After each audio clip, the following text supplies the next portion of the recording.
내가 보니 여섯째 인을 떼실 때에 큰 지진이 나며 해가 검은 털로 짠 상복같이 검어지고 달은 온통 피같이 되며 하늘의 별들이 무화과 나무가 대풍에 흔들려 설익은 열매가 떨어지는 것 같이 땅에 떨어지며 하늘은 두루마기가 말리는 것 같이 떠나가고 각 산과 섬이 제자리에 옮겨지며 땅의 임금들과 왕족들과 장군들과 부자들과 강한 자들과 모든 종과 자유인이 굴과 산들의 바위 틈에 숨어 산들과 바위에게 말하되 우리 위에 떨어져 보좌에 앉으신 이의 얼굴에서와 그 어린 양의 진노에서 우리를 가리라.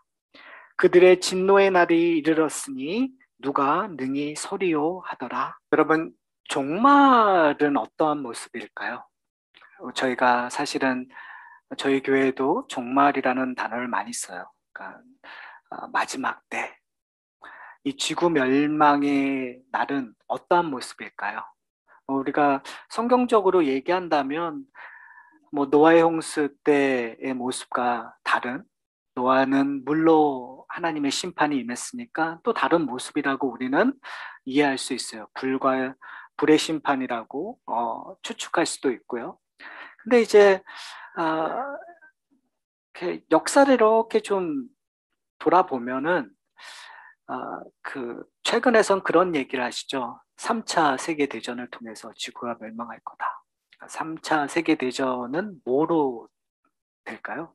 보통 핵의 문제로, 핵이 폭발해서, 그래서 핵전쟁에 대한 두려움들이, 사실은 냉전 시대를 겪어오신 분들은 다 그러한 걱정들이 있었어요.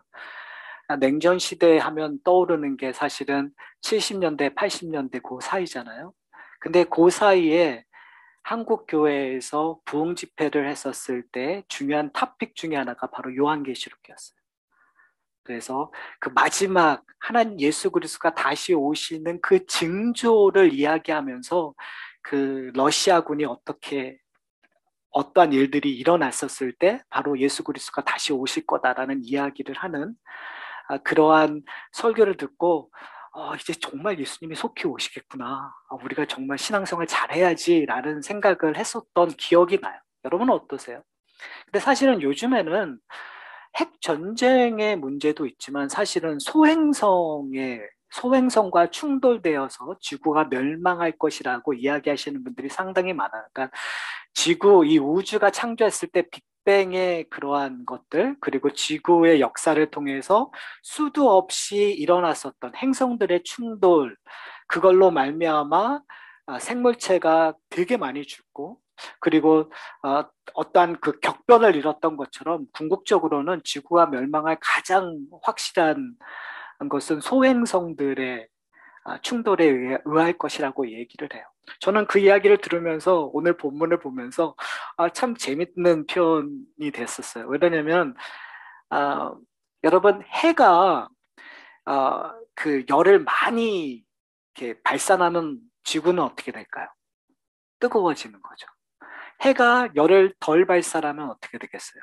추워서 얼음 시대가 되는 거겠죠. 근데 오늘 본문을 보시면요, 이렇게 얘기해요. 해가 검은 털로 짠 상복과 같이 검어지고. 그러니까 해와 연결이 되어서 뭔가 일어나는 하나님의 심판들에 대한 이야기. 달이 온통 피가 같이 되며 하늘의 별들이 무화과 나무가 대풍에 떨어져 설익은 열매가 떨어지는 것 같이 땅에 떨어지며, 여러분 제가 조금 전에 얘기했던 소행성들이 추락하는 것들 좀 비슷하지 않을까요? 그러니까 이런 이야기들이, 그리고 하늘의 두루마기가 말리는 것 같이 떨어지고, 그리고 각 산과 섬이 제자리에 옮겨지면, 여러분 여기서 캘리포니아 사신 분들은 이 의미를 조금은 아실 수 있을 것 같아요. 이렇게 펴렸다가 탁 하면 이렇게 움직이잖아요. 큰 지진이 오면 이렇게 말렸다가 탁 하는 것처럼 땅을 쳐서 이렇게 진동하는 것을 느낄 수 있거든요. 저는 이걸 읽으면서 야, 참 재밌다. 그러니까 지금 이런 것들이 그냥 어떠한 상징적인 의미이기도 하겠지만 현대 과학 시대를 살아가는, 제가 볼 때는 2000년 전에 이 이야기는 소위 말해서 그냥 은유적으로 충분히 풍요적으로 이해할 수 있었을 것 같아요. 그런데 지금 현대 우리 살아가는 과학적인 시대를 살아가잖아요. 그럼에도 불구하고 과학적으로 가능한 이야기인 것 같아요. 어, 지질학적으로 가능한 이야기, 천문학적으로 가능한 이야기들이 기록되어 있어요. 자, 그런데 중요한 건 뭐냐면 성경은 그것을 과학적으로 증명하고 싶은 이야기가 아니라는 거예요. 오늘 이 본문이 주어진 이야기는 뭐에 대한 이야기를 하고 있냐면 열방을 향한 하나님의 심판에 대한 이야기를 하고 있어요. 어, 또 하나 이러한 징조들을 통해서 하나님의 마지막 심판, 예수 그리스도의 재림의 때가 언제인가를 예측하는 것을 원하지 않으세요. 이 말은 좀 어폐가 있을 수 있지만 우리가 여러분 왜 무당 점 보는 데 가시죠, 여러분? 만약에 점집을 갔는데 과거 이야기를 하면 여러분 복채를 내시겠어요? 복채 안 내죠. 여러분 현재 몸을 이렇게 보고 여러분 지금 현재 몸이 아픕니다라는 것들을 검진해서 하면 거기에 병원비, 검진비를 내지 그 더 많은 복채를 낼까요? 안 내요. 복채를 내는 이유가 뭘까요? 앞에 일어날 일을 얘기하는 거예요. 근데 앞에 일어날 일을 당신 죽을 거야 이러면 복채를 낼까요? 뭐 언젠간 죽을 거야 이런 식으로 얘기하면은 복채를 안 내죠. 어느 날 몇 시에 어떤 일이 일어날 거라고 얘기하고 그것이 맞춰지면 그 다음서부터 복채의 수준들이 점점 커지죠. 사랑하는 성도 여러분, 저희가 신앙생활을 할 때 이런 식으로 생활할 때가 참 많은 것 같아요. 교회 생활을 할 때도 미래에 대한 관심들, 어떤 징조를 보고 내가 어떠한 일들이 일어날 거라는 것들. 그런데 중요한 것은 뭐냐면 요한계시록에서 지금 이미 떼어지는 일들은 그 징조를 통해서 예수님이 몇 날 몇 시에 오는가를 여러분에게 알려주기 위하여 주어진 책이 아니다라는 거예요. 분명히 요한계시록은 마지막 때에 관심을 갖기를 원하세요. 근데 더 중요한 건 요한계시록은 사실은 그 마지막 때를 바라보는 현재의 삶에 관심이 있어요. 무슨 말씀인지 아세요? 미래의 어떤 일들 때문에 걱정하고 마음 졸이고 답답해하는 삶이 아니라요. 여러분 제가 이제 이 소행성에 관한 그런 강의를 들으면서 어떤 분이 그런 얘기를 하더라고요. 어떤 어린 학생이 찾아와서 너무너무 걱정해서 잠을 잘 수 없다고 얘기한대요. 소행성이 떨어질까 봐. 그런데 우리는 성경을 읽을 때 그런 식으로 읽을 것 같아요. 오늘 본문을 통해서 맞아. 지진이 일어나면 맞아. 지금 별자리가 좀 이상해. 맞아. 그 기온이 이상하게 변하고 있어. 그렇죠. 근데 중요한 건 뭐냐면 그러한 징조를 받고 여러분은 지금 현재 어떠한 삶을 살고 있냐는 거예요. 그런 징조가 우리에게 확연하게 드러남에도 불구하고 1년 전에 나의 모습과 동일하게 지금 살고 있다면 우리는 문제가 있는 거죠. 말씀을 제대로 깨닫고 있지 못한다는 거죠. 지금 일어나고 있는 징조를 보며 내 현재의 삶이 변하지 않는다면 성경이 우리에게 전해지고 있는 메시지를 제대로 이해하고 있지 못한다는 사실이에요. 사랑하는 성도 여러분, 저는 오늘 본문을 통해서 다시 한번 종말이 주고 있는 경고의 소리를 여러분이 들으셨으면 좋겠어요. 근데 그 경고의 소리는 1000년 전에도 2000년 전에도 심지어 4000년 전, 5000년 전에도 하나님께서 보여주셨어요. 하나님의 백성들에게. 그런데 그 하나님의 온전한 하나님의 백성들은 그 경고의 음을 듣고 하나님 앞으로 향했어요. 성막으로 향했어요. 예배로 향했어요.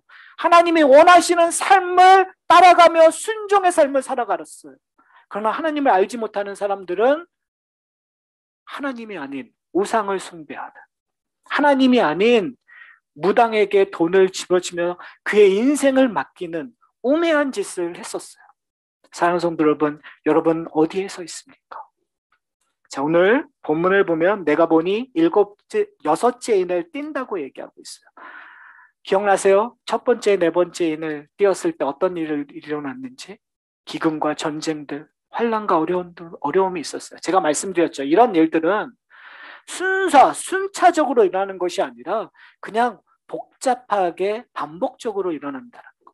근데 이 인해 재앙에도 나타나지만 나팔 재앙에도 나타나고 대접 재앙에도 나타나요. 그런데 이것이 재밌는 것들이 뭐냐면요. 이 패런이 점점 이렇게 나선형처럼 가면서 심화되고 있는 겁니다. 그러니까 시간이 가면 갈수록 말세가 마지막 때가 오면 올수록 기근이 점점 심해진다는 거예요. 전쟁의 문제가 점점 심해진다는 거예요. 그러니까 심해지면 심해질수록 우리는 그 경고음의 소리가 커지기 때문에 뭐 해야 되는 거예요? 집중해야 돼요. 어디에 집중해야 된다고요? 마지막에 언제 오나 가만히 있어서 하늘만 보는 것이 아니라 뭐예요? 이 땅에서 하나님이 원하시는 삶을 살고 있는가? 나는 충실히 살고 있는가를 여러분이 심각하게 고민하며 여러분의 삶을 변화해야 된다는 거죠. 다섯째 인을 떼었을 때 어떤 일들이 일어날까요? 여섯째 인이 일어났을 때 여러분 어떤 일들이 일어날까요? 분명히 성경은 우리에게 이야기하고 있어요. 근데 중요한 것은 뭐냐면 이런 일들이 일어났었을 때 그 안에 있었던 것들이 개봉이 되는 게 아니에요.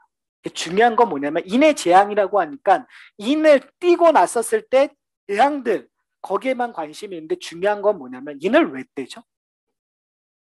그러니까 우리가 이렇게 따로따로 보면 아주 집중해야 되는 걸 놓치는 것 같아요. 여러분 왜 인을 뗄까요? 인을 떼는 이유는 딱 하나밖에 없어요. 아내를 보기 위해서. 두루마기 그 책의 내용을 읽기 위해서 인을 떼는 거예요. 그러니까 중요한 것은 인을 뗐을 때 일어나는 것들의 현상이 아니라 우리는 뭘 원해야 돼요? 빨리 인을 떼라. 그렇죠? 왜요? 뭘 보기 위해서? 그 두루마기 책. 하나님께서 어린 양에게 맡긴 그 두루마기의 책의 내용을 읽기 위해서 빨리 떼야 된다는 거죠. 근데 그 책의 내용은 우리에게 이미 주어졌다는 사실을 우리는 기억해야 돼요. 그렇죠? 처음 듣는 듯한 표정을 지으시면 난감하죠. 왜냐하면 지금 이 구원의 그 책은 생명의 책이기도 하고 구원에 대한 이야기의 책이라고 우리는 이해하시면 될 것 같아요. 그 말은 뭐냐면 이미 성령을 통해서 믿는 자들에게 남은 자들에게는 그 내용의 의미를 완벽하게 보여주셨어요. 그러면 이런 이야기를 했었을 때 우리는 뭘 기억해야 되냐면 지금 하나하나 띄면서 보여질 것들 그리고 우리는 이미 아니까 이 모든 내용들이 뭐가 되었다는 거예요? 완성되었다라는 거예요. 어린 양 예수 그리스도가 일찍 죽으심을 당함으로 말미암아 되었다라는 거. 그러면 그 완성되었다는 의미가 지금 이 말세를 살아가는 우리에게 어떤 의미인지를 여러분이 깨달으셔야 돼요. 그리고 그것이 능력이 돼야 된다라는 거죠. 근데 여섯 번째 인이니까 여섯 번째 인이 끝나면 그 다음 인은 몇 번째 인이죠? 일곱째 인이에요. 그리고 일곱째 인이 뛰면은 어떻게 되죠? 두루마기가 터지는 거예요. 네, 제가 말씀을 성경 공부는 제가 이제 구체적으로 말씀을 드렸지만 이 구조가 4 플러스 3이거든요. 그러니까 보통 일곱 인이나 일곱 대접이나 일곱 나팔이나 다 4 플러스 3이에요. 그러니까 네 번째까지는 공통적으로 이야기하고 나머지 세 개는 따로 설명을 해요. 그런데 이 인은 4를 먼저 얘기하고 다섯 번째, 여섯 번째 하고 일곱 번째 이야기하기 전에 삽입이라는 것들이 들어가요. 삽입이 일곱 장이거든요. 그리고 일곱째 인을 뗐을 때는 반 시간 동안 잠잠했다. 그리고 끝나버려요. 그러니까 어떻게 보면 지금 이 여섯 번째 인은 우리로 하여금 긴장감을 가장 클라이막스로 가는 거죠. 그러니까 뭐 하는 거인가? 두둥 두둥 두둥 드디어 오픈합니다라고 얘기하는 거예요. 그 말은 뭐냐면 시간적으로 얘기하면 이제 조금 있으면 뭐가 이루어진다는 거예요. 예수 그리스도의 재림이 하나님의 심판이 이루어진다는 거예요. 그런 의미에서 오늘 본문을 좀 보셨으면 좋겠어요. 지금 이런 이야기들이 성경에 어디에 쓰여졌는가? 이거를 우리가 문자적으로 어떠한 상황에서 일어나느냐를 기다려야 되는 그런 부분보다는 사실은 구약 성경을 통해서 이런 이야기를 반복되었을 때 하나님께서 이야기하고자 하는 메시지가 무엇인가를 저희가 찾아야 될 것 같아요. 요한일서 2장 31절서부터 32절에 보면 이렇게 기록되어 있어요. 제가 읽어드릴게요. 여호와의 크고 두려운 날이 이르기 전에 해가 어두워지고 달이 핏빛과 같이 변하려니와 누구든지 여호와의 이름을 부르는 자는 구원을 얻으리니 이는 나 여호와의 말대로 시온산과 예루살렘에서 피할 자가 있을 것이며 남은 자 중에 나 여호와를 부름을 받을 자가 있을 것임이니라. 자, 요엘서 2장에서 뭘 얘기하냐면 열방을 향한 하나님의 심판을 기록되고 있어요. 근데 열방을 하는 하나님의 심판을 하는데 그때가 어떤 모습이 드러나냐면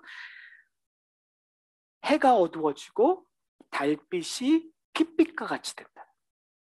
그러니까 지금 이러한 해가 어두워지고 달이 핏빛까지 되는 현상은 뭘 상징하냐면 열방을 향한 심판을 얘기하고 있는 거예요.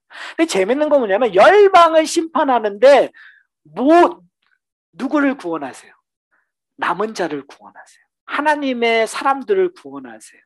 시온산이고 예루살렘에 있는 사람. 그러니까 지금 비교하고 싶은 거예요. 요엘서에서 지금 이런 이야기가 반복되었을 때 열방을 하는 심판, 그 심판의 무서움과 두려움. 그런데 또 다른 면에서는 믿는 자들을 구원하는 이야기들. 여러분 어느 쪽일까요? 열방의 심판 속에 있나요? 아니면 남은 자를 구원하는 그 구원의 이야기 속에 있나요? 여섯째 인을 떼어질 때 바로 그런 이야기들이 일어나고 있는 거죠. 자, 그리고 이사야서 13장 10절서부터 13절을 보면은 바벨론을 향한 심판. 근데 이제 성경에서 바벨론에 대한 심판은 그냥 여러분 바벨론에 대한 심판 이꼴 열방을 향한 심판, 세상을 향한 심판이라고 이해하시면 돼요.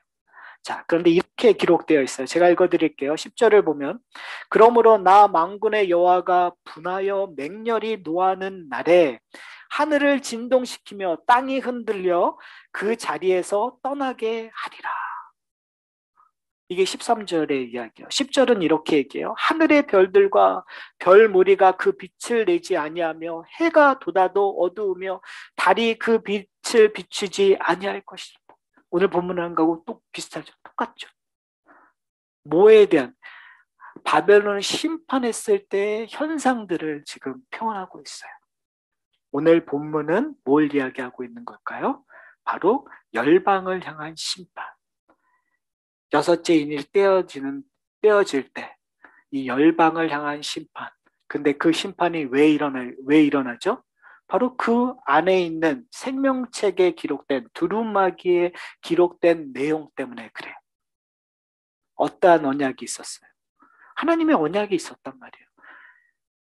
메시아, 인자, 다윗의 자손으로부터 나오는 예수 그리스도가 맺으신 언약 안에 있는 자들은 구원의 이야기가 드러나는 거고, 첫째 아담 속에 있는 자들, 그들에게는 뭐가 예정되어 있죠? 뭐가 이야기되고 있죠? 바로 하나님의 심판이 이야기되고 있기 때문에 그래요. 바로 그거에 근거하기 때문에 지금 열방을 향한 하나님의 심판의 이야기의 모습들이 지금 펼쳐져 보이고 있는 거예요. 해가 어두워지고 달이 핏빛과 되고 별들이 떨어지고 땅이 흔들리는 일들. 그러면 뭘 기억해야 되죠? 지금 내가 어디에 서 있는가? 세상 속에 있는가? 내가 세상을 쫓아가고 있는가? 아니면 그리스도를 쫓아가고 있는가? 나의 주인이 예수 그리스도인가? 그것을 지금 우리는 판단해야 돼요. 만약에 그 생각을 안 하고 있다면, 그 생각을 놓치고 있다면 우리는 마지막 날이 도둑과 같이 오는 거죠. 왜요? 생각하고 있지 않으니까. 생각하면 준비할 거란 말이에요. 열처녀처럼. 지혜로운 열처녀처럼 기름을 준비할 거란 말이야. 그러나 어리석은 다섯 처녀는 어떻게 해요? 그냥 자고 있는 거죠. 그러면 신랑이신 예수 그리스도가 그냥 오는 날 그는 쫓김을 당할 거란 말이에요. 그렇기 때문에 여러분, 이런 일들을 했었을 때 현재 나의 모습이 무엇인가를 기억하는 것이 축복이에요. 성령이 그것을 도우세요. 성령이 나로 하여금 자꾸 깨닫게 해주시는 거. 성령이 나에게 깨닫게 해주시는 거 축복이에요, 여러분.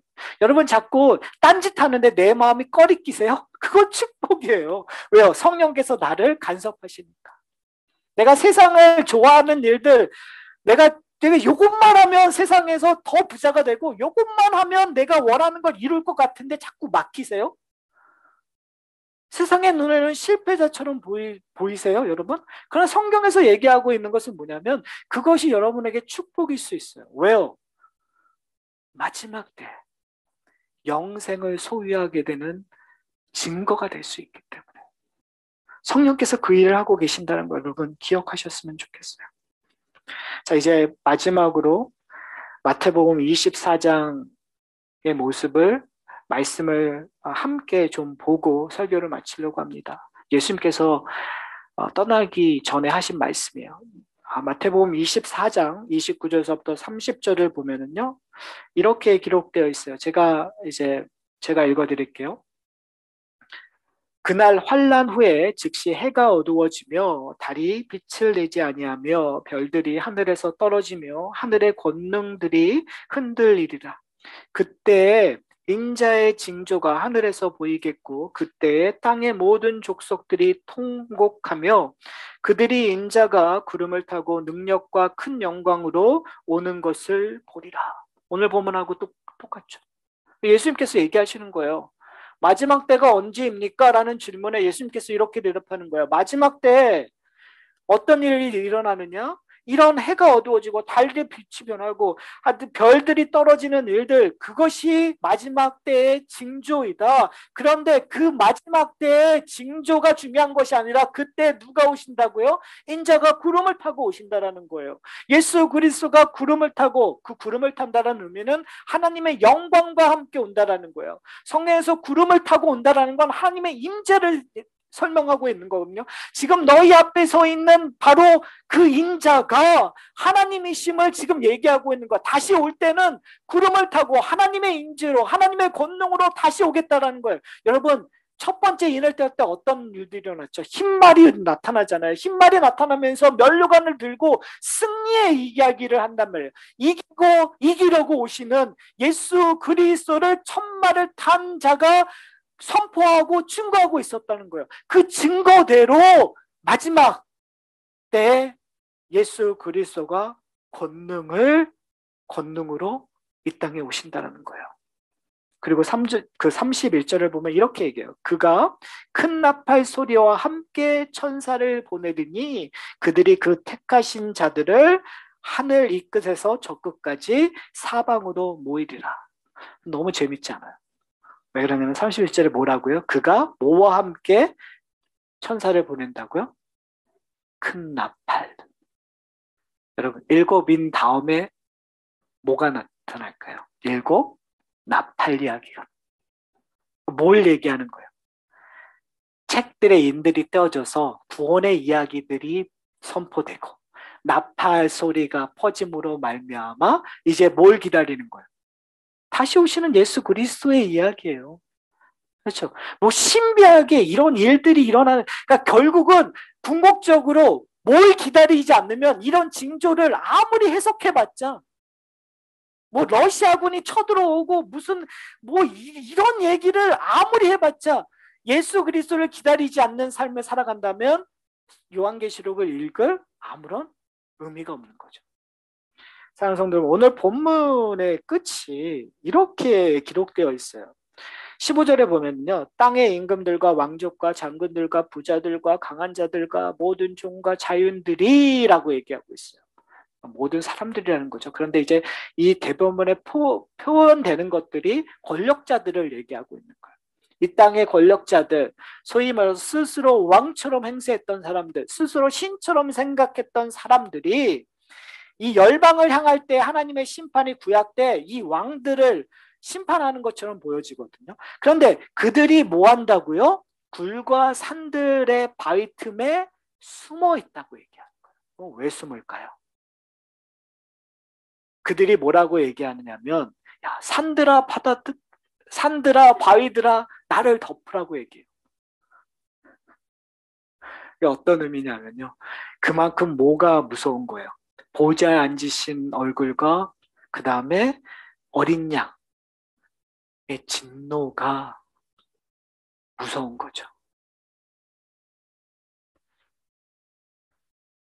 언제 그 진노를 아는 걸까요? 하나님의 심판이 임했을 때. 그 전까지는 진노를 몰랐어요. 그 전까지는 자기 멋대로 살았어요. 그 전까지는 자기 스스로 왕노릇을 하며 살았어요. 그런데 하나님의 진노가 임하자 그것을 보자 그들은 떨고 두려워서 바위와 산들 틈에 숨을 수밖에 없어요. 제발 나를 가리워 달라고 얘기할 수밖에 없어요. 여러분, 그게 마지막 때의 모습이에요. 근데 우리는 그것을 열망해요. 그 권력을 열망해요. 세상의 것들을 열망해요. 근데 그 세상의 것들을 열망할 때 마지막 끝은 하나님의 진노 앞에 떨 수밖에 없는, 떤다라는 표현들이 그냥 이렇게 떤다는 것이 아니라 정말 죽음을 직시하고 떠는 그것. 그런데요, 저는 오늘 본문을 통해서 은혜를 경험하게 돼요. 제가 아까 얘기했잖아요. 항상 열방에 대한 심판이 있었을 때 얘기되는 것이 하나님의 백성들에 대한 구원의 이야기예요. 17절에 이렇게 얘기해요. 그들의 진노의 큰 날이 이르렀으니, 그러면서 질문을 던져요. 누가 능히 서려? 누가 능히 서려? 누가 도대체 이 진노에서 쓸 수 있는가? 진노에서 하나님 앞에 진노 앞에서 그러니까 여러분 한번 상상을 해보세요. 하나님께서 왜 시내산에서 이스라엘 백성들을 만났을 때 경계를 세웠는가요? 그 경계를 건너는 순간 어떻게 된다고요? 그는 죽게 된다고 얘기해요. 왜요? 하나님은 거룩하신 하나님이니까. 하나님이 하나님의 백성들 만나심에도 불구하고 경계를 세우셨어요. 그런데 하나님을 대적하는 사람들 만나면 어떻게 해요? 그냥 죽는 거죠. 단번에 죽는 거죠. 바로 그런 거룩 앞에, 그런 권위 앞에 질문을 던지고 있는 거예요. 누가 능히 서리요? 여러분, 이 답은 어디에 나와 있다고요? 다음 장에 나와 있습니다. 다음 장에 그것을 살펴볼 거예요. 그 다음 장에 나오는 사람들이 누군지 아세요? 흰옷 입은 무리들, 14만 4천 명들. 누구를 얘기하죠? 남은 자를 이야기하고 있는 거예요. 근데 그 남은 자는 어떠한 사람일까요? 저는 오늘 본문을 보면서 이 16절의 맨 마지막 부분에 우리를 가리라 라고 요청했던 이들의 외침 속에서 이 가린다라는 의미, 덮은다라는 의미의 모습을 여러분들이 좀 보셨으면 좋겠어요. 성경에 덮여지는 모습들이 은혜적인 모습으로 드러난 사건이 있어요. 그것이 어떤 사건이죠? 유월절 사건. 죽음의 신이 애굽에 있는 모든 집들을 덮을 때, 그래서 장자들의 울음이 터질 때, 장자들의 죽음으로 말미암아 그 가정들이 울 수밖에 없을 때, 이스라엘 백성들의 가정들만 감사의 찬양 소리가 나타났어요. 왜요? 그 어린 양의 피가 문설주에 뿌려짐으로 말미암아 하나님이 그 집안을 덮고 계셨기 때문에, 하나님께서 시내산에서 모세를 만났었을 때 모세가 하나님의 뒷모습을 보거든요. 근데 그 표현을 했었을 때 하나님께서 그를 가리세요.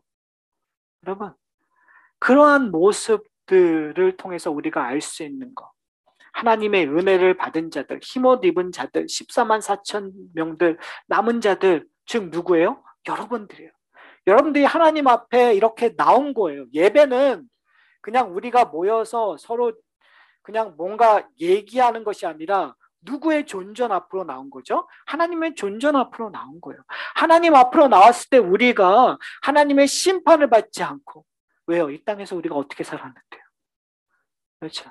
우리 일상이 어떠한 모습인데요. 그럼에도 불구하고 우리가 이렇게 살아서 하나님 앞에 찬양과 영광을 돌리고 하나님의 은혜를 받을 수 있는 근거가 무엇이냐는 거죠. 우리 맨낯으로 나갈 수가 없잖아요. 여러분, 맨낯으로 하나님을 만날 여기에 그런 능력자들이 계신가요? 없어요, 여러분. 우리가 만났을 때 누가 우리를 가려주시죠? 바로 예수 그리스도가 가려주시는 거예요. 사도 바울은 그런 표현을 하죠. 너희의 옛 옷을 벗어버리고 새 옷을 입으라고 얘기해요. 누구의 옷을 입는 거예요? 예수 그리스도의 의의 옷을 입는 거예요, 여러분. 예수 그리스도의 옷이 우리를 가렸기 때문에. 그래서 저는 되게 사도 바울의 그 신학적 표현 중에 제가 되게 좋아하는 것이 있어요. 그게 뭐냐면 예수 그리스도와의 연합이에요. 예수 그리스도의 연합이라는 그 단어가 이렇게 교집합을 이룬다는 의미가 아니에요. 예수 그리스도의 연합은 이렇게 두 가지의 물질이 혼합된다는 의미가 아니에요. 예수 그리스도의 연합은요, 예수 그리스도가 우리를 품고 계시는 거예요. 무슨 말씀인지 아세요? 우리가 하나님 앞에 나갈 때 하나님께서 우리를 보는 것이 아니라 우리를 품고 있는 예수 그리스도를 보고 계시기 때문에 우리를 받아주시는 거예요. 우리가 이 세상에서 하나님의 심판을 받을 수밖에 없는 그 자리에서 옮김을 당하여 이제는 하나님 앞에 당당히 나가서 하나님의 은혜를 받을 수 있게 된 이유는 바로 예수 그리스도가 어린 양이신 일찍 죽임을 당하신 그 예수 그리스도가 우리를 품고 있기 때문에, 다른 표현을 얘기하면 그 십자가의 보혈의 피가 우리에게 뿌려졌기 때문에 이제 더 이상 우리는 죄인이 아니라 죄인임에도 불구하고 의인이라 칭함을 받은 자로서 이제 당당히 하나님 앞에 나갈 수 있는, 그래서 하나님 앞에 나가는 그 길이 뭐예요? 은혜의 길이 돼버린 거죠. 사랑하는 성도 여러분, 여러분의 관심이 더 이상 어떤 일들이 일어날 때마다 맞아, 이제 조금 있으면 종말이야. 그럼 심지어 그렇잖아요. 요즘 아이들 행동을 보면서, 요즘 아이들 옷 입는 것을 보면서, 요즘 아이들 하는 일들을 보면서 에이 말세야 그러잖아요. 말세라는 말 너무 쉽게 하죠. 그렇죠? 근데 중요한 건 뭐예요? 말세라는 것이 중요한 것이 아니라요. 중요한 건 뭐냐면 그 말세를 보고 나는 지금 뭘 하고 있냐라는 거예요. 다른 말로 얘기하면 그 아이들을 위해 나는 기도하고 있냐. 나는 그 아이들에게 그리스도를 전하고 있는가. 왜요? 지난주에 얘기했잖아요. 우리는 뭐로 부르심을 받았다고요? 예수 그리스도의 증언으로 부르심을 받았기 때문에. 마지막 때에 우리는 현재를 살아가는 존재, 현재 그리스도를 닮아가는 예수 그리스도와 연합된 삶을 살고 있지 않는다면 우리는 남은 자가 아닌 거죠. 흰옷 입은 자가 아닌 거죠. 만약에 우리가 흰옷 입은 자로서 그리스도의 삶을 우리의 인생 속에서 드러나게 된다면 예수 그리스도가 오는 날 우리는 두렵고 떨리지 않죠. 기쁨이 되는 거죠. 주여 어서 오시옵소서라고 할 수 있는 거죠. 내 죽음이, 내 인생의 종말이, 개인적인 인생의 종말이 두렵지 않은 거죠. 왜요? 그 영원히 주는 이 성경이요, 우리에게 의미 있는 것은 뭐냐면요, 성경은요 우리로 하여금 하나님의 완성된 것을 열망하게 만든단 말이에요. 이 창조를 통해서 하나님께서 우리에게 주고자 하는 것들, 새로운 천국, 새로운 예루살렘, 그것을 열망하게 만든다는 거죠. 그렇기 때문에 이제 더 이상 우리는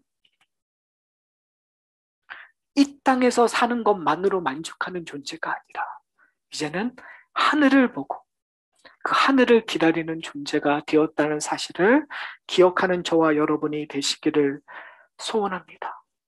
사랑하는 성도 여러분, 누가 능히 서리요? 여러분의 답은 무엇입니까? 누가 능히 서리요? 여러분의 답은 무엇입니까? 저는 여러분이 바로 여기 있습니다 라고 고백하는 그런 신앙의 능력자들이 되셨으면 좋겠어요. 근데 그 능력은요, 여러분의 행동으로부터 나오는 게 아니에요. 그 능력은요, 예수 그리스도가 함께 있다라는 성령의 증거로 나오는 거예요. 여러분이 손 드실 때 내 모습을 보는 것이 아니라 성령이 증거하시는 그 증거를 통해서 담대하게 내가 여기 있습니다. 예수 그리스도로 말미암아 죄 용서받은 내가 여기 있습니다. 내가 그 하나님의 심판에 능히 설 수 있는 자입니다라고 고백하는 저와 여러분이 되기를 소원합니다. 만약에 그 고백이 우리 가운데 담대히 일어난다면 거기서부터 성령의 도우심을 받아 순종하는 삶이 시작이 될 거예요. 반복되고 지속되고 그리고 늘 회개와 용서와 감사의 능력을 경험하는 그러한 놀라운 인생이 시작이 된다는 사실을 기억하는 저와 여러분이 되시기를 소원합니다.